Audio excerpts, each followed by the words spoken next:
Hello everyone, this is Serious Trivia. Welcome back to our subscriber game tournament season 2 as we're concluding round 1 here with a matchup between Peanuts in the green versus HinduStani Man in the red.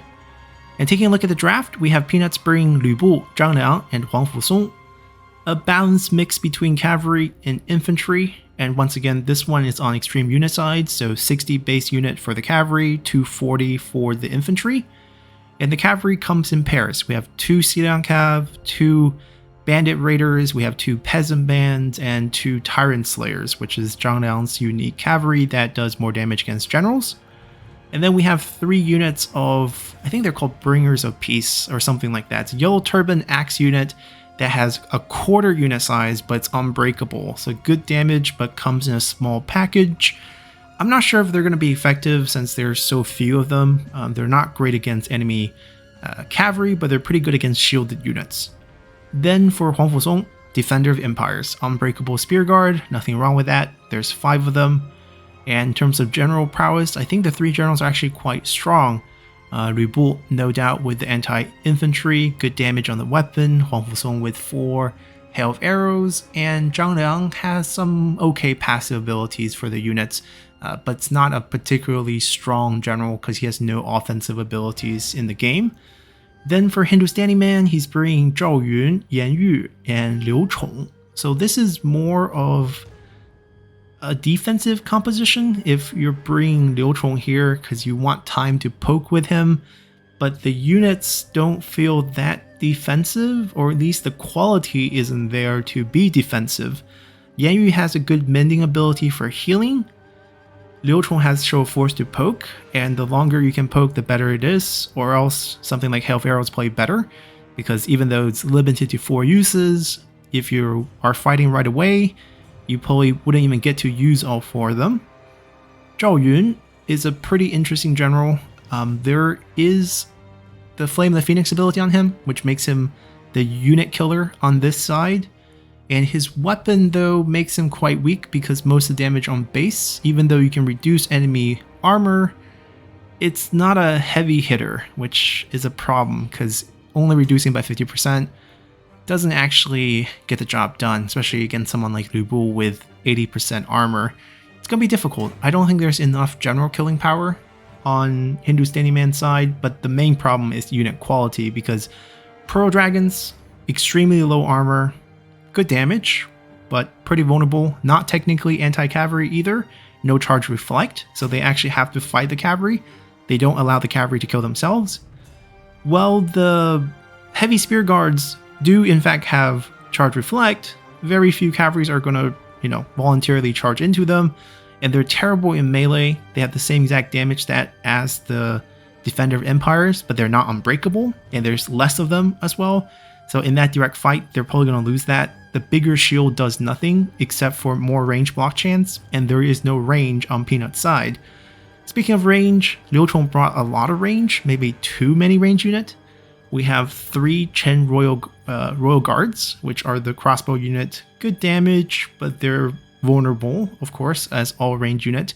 And I'm not sure 7 infantry is enough to protect 3 crossbow unit. There's just too much space to cover, in my opinion. The Chen Peacekeeper is a decent choice, much more flexible, but you only have 1 of them, and that's your only cavalry choice. So it's a very passive army, no shot cavalry to help the generals. So I'm not sure if this one will go nicely for HinduStani Man, and let's see how this one plays out. So as we load in here, pretty standard deployment. If you want to call this shape standard, because I think he's actually trying to use the Chen Royal Guard as a front line by giving them the mixed missile formation, which gives them charge negation. They're a sword unit, so the charge negation, oh, it's a short spear. Okay, I mean, it's not giving them reflect. That's the main problem. I don't think this formation is worth it. Then why did we get the heavy spear guard? You're sacrificing about a quarter of your unit to not fight, to not shoot their bow, which is their strength. I'm not sure I'm a fan of this. But on Peanut's side, it's pretty standard. Everyone's pressed up against deployment zone. There's 2 guerrilla deployments, 2 cheap cavalry. Maybe for pursuing generals when they get routed? Who knows? They're kind of useless in the back. They're rather weak, but maybe they'll surprise and find an angle. Let's see how it plays out. Anyone making any early moves? I guess both sides are taking stock of what's going on. Make a plan and then execute. Or we can be in a staring contest.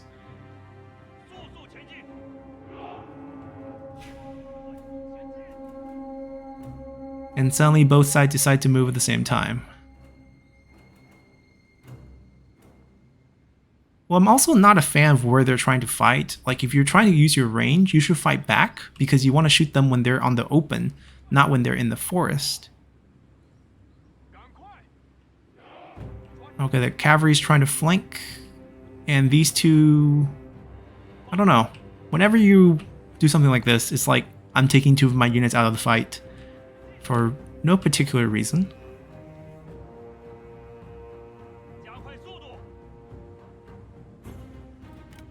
Yeah, John Allen's not frequently seen. He has this stacking ability, but it's very hard to activate. Any type of, passive phase abilities, it's hard to stay in melee combat for more than 15 seconds. And this is when he's low. So when he's below 20%, nearby units would get a boost. It's a small boost, 10% armor essentially, and maybe unbreakable in essence with the 50-point boost. This is looking for a hail of arrows, and I don't think they're doing anything about it. The general's too far up.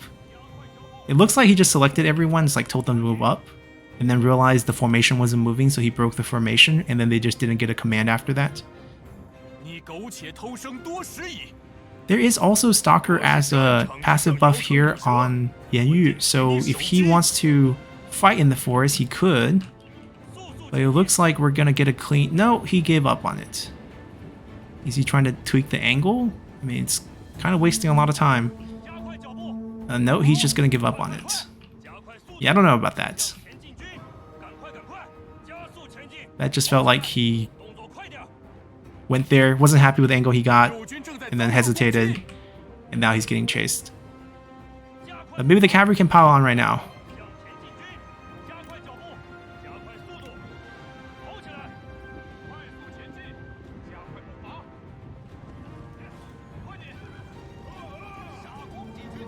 They pulled off because the cavalry's here.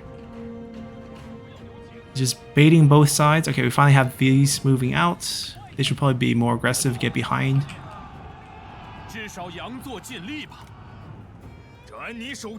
They're all turned in weird ways. Look at which way this unit's facing. And this unit. And this unit. Even they're trying to shoot at the extent of their range. They're shooting this way. That's their angle. This one, which way are they actually facing? They're facing this way. And this guy's facing this way. It's like, they're not covering their generals.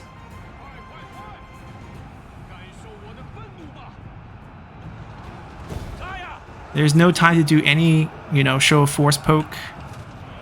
They're just in your side. You have no cavalry to help chase down any of the generals.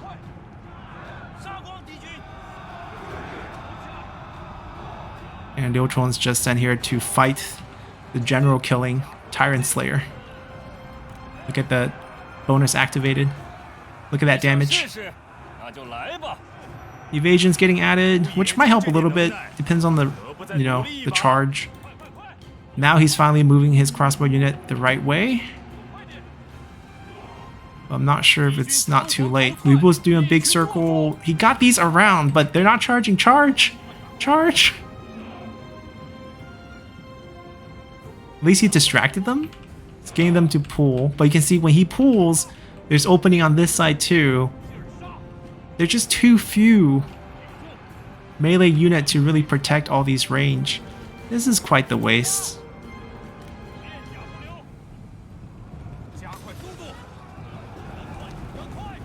There's openings. Openings.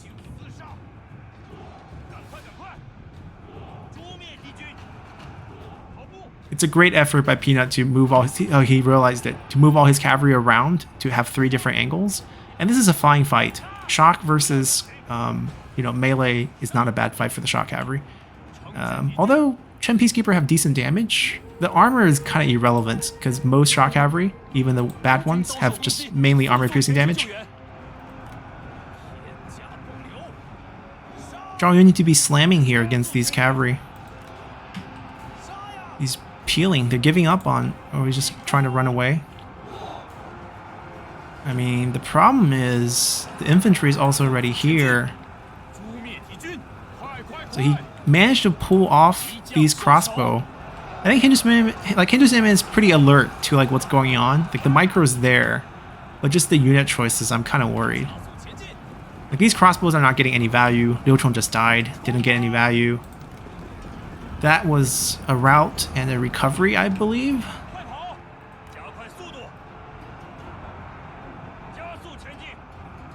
Like the whole setup is super static. And if you have range units, you want to kind of shoot in the open, like I said. They can't shoot anything right now.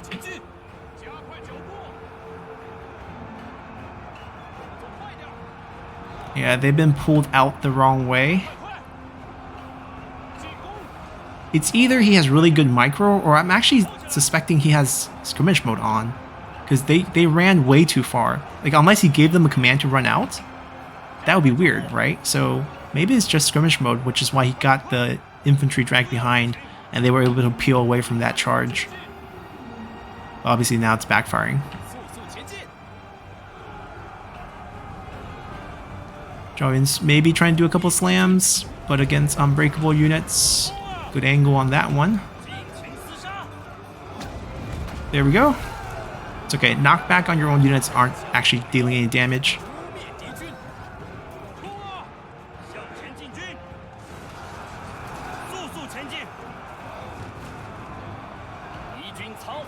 Yeah, not having unbreakable unit. Heavy spear guards are really bad. Stop recruiting them. If you're gonna use a bandit general, Protector of Heaven's much better.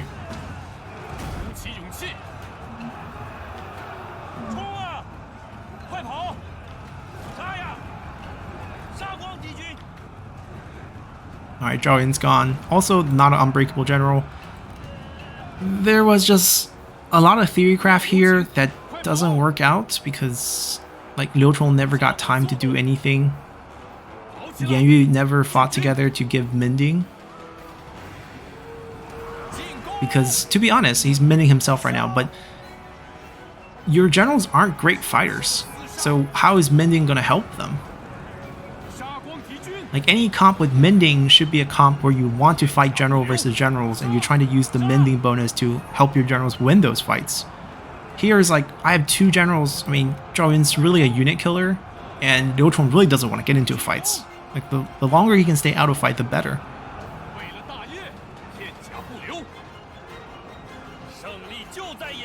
And he's doomed. There's nothing to see here.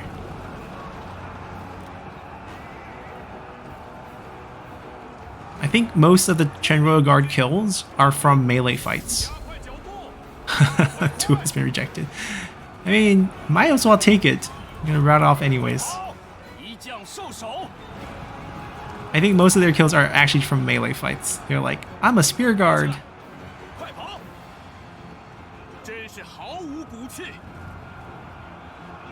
I mean, on paper, they are basically spear guards. They're basically defender of the Empire. Like 53% armor, 53% armor. Little worse evasion, half the evasion. Same weapon. The bonuses are different because the generals are different for the armor piercing part. Same attack speed. Yeah. With all three generals alive, this is no contest here. Alright. The battle, I think it was over based on the draft. This was one of those huge draft differences of picking units that just doesn't work together. Heavy spear guards is the worst offender. They don't do anything. They cost, like, you, even if you had to get spear guards, it's the same unit. So yeah, not a great choice there. And the Pearl Dragon once again proves less useful in my opinion. It's also dictated by the general choice, which is why he ended up with this choice, because he went with Zhao Yun. Like, who are you going to recruit on Zhao Yun if it's not Pearl Dragons? maybe White Horse Fellows. But why is Zhao Yun so attractive? He's a Sentinel. He has Flame the Phoenix as a sort of specialty ability, but so does Xu Huang. If you're thinking the sword can give you 50% additional armor reduction so that your sword can actually do some damage, Xu Huang comes with a battle axe that has mainly armor piercing damage. You don't need the extra step. And then you also have all the Qingzhou unit on Xu Huang to use. Xu Huang has a roar plus a slam. Xu Huang's unbreakable. Just direct comparison wise, Zhao Yun's just a terrible choice. And then you went with Yan Yu. So you want mending. I don't think anything's wrong there. The choice of running the heavy spear guards made no sense. They have no damage, and their defensive stat is heavily skewed toward blocking arrows. So you're paying for their ability to block arrows for you. That's not what you need in multiplayer. There's a lot of unit on Yan Baihu's roster that's available to Yan Yu, obviously, that would work better here. Yeah, Remnant Warriors, who has great defensive and offensive stat at a cheaper cost than heavy spear guards. If you just want to go premium polearm, Protector of Heaven is the default choice. Then for Liu Chong.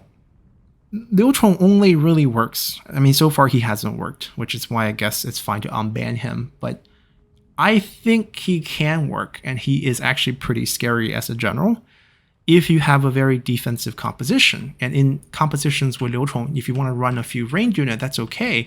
You want to peel your units back into the open, right? You want to have a few ranged units facing the front.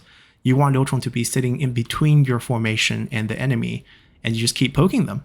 So you want to force them to come towards you, and as they come towards you, your formation, the best thing to do is actually just keep backing off, keep backing off, keep backing off, because the longer you can prevent the enemy generals from running at Liu Chong, with whether you have good cavalry unit to chase them off, you have good range unit to chase them off, the better, because you want to use as many show of force as possible, or else he's really just the commander. I don't think he used show of force once in that fight. And obviously the 3 crossbow units just didn't do much either. So let's see the actual damage. Well, let's see. We have Pearl Dragons who dish out the most damage. Not surprising because they have the most damage in the composition. These are worthless. They're just spear guards. These became worthless because they just became spear guards. There's a few kills here. They went to go fight cavalry. Even the best melee cav is not going to do well against the worst shot cav. And it was a 1v2 fight, so it was not good for them anyways. And you can see the cavalry got tremendous value from opening up multiple angles, right? You want to spread them out if you have the numbers advantage anyways. If the enemy also had a lot of shot cavalry, you probably don't want to do that because you might get picked off. But in this case, they were just facing a pretty standard infantry army. So surround, wait for misplays, mispositioning, get an opening, charge right in, and get massive amount of kills. Now, obviously, these are all inflated because we are on extreme unit size, so you can have all of them. These turned out all right, mainly because they were asked to fight the best unit possible for them to fight. Someone who's low damage, who carries a big shield that gets shield braked by the axe, and then they just go kill. And that's basically what happened. If they were fighting out in the open, they probably couldn't close the gap with the crossbow unit if they were placed correctly. Like, you went up to the edge of the forest so that your range units had the least effective possibility there. If you wanted to use Yan Yu's stalker ability to fight in the forest, then don't go with range, right? If you went with Liu Chong, where you want to keep distance and you want to use your range, then you want to pick other generals that can stay back, other generals who can fight, or at least stop enemies from coming. So like if you ran Liu Zhang, for example, as a deterrent, or put Diao Chan here as a deterrent, or have 2 really strong fighting generals as deterrents. A lot of different options to just have something to protect him, to give him time to actually use his ability would be how you want to use Liu Chong. But anyhow, this was the match, and that concludes our round 1 matchup. Peanut moves on and will face Sylvia Bear in round 2. 9 minutes and 8 seconds, very fast. He'll get side selection. And those round 2 matchup will be a siege battle. There will be a video that explains how round 2 will be played that will follow this video, and we'll be starting round 2 tomorrow at the same time. So hopefully I'll see all of you guys there. Until then, bye.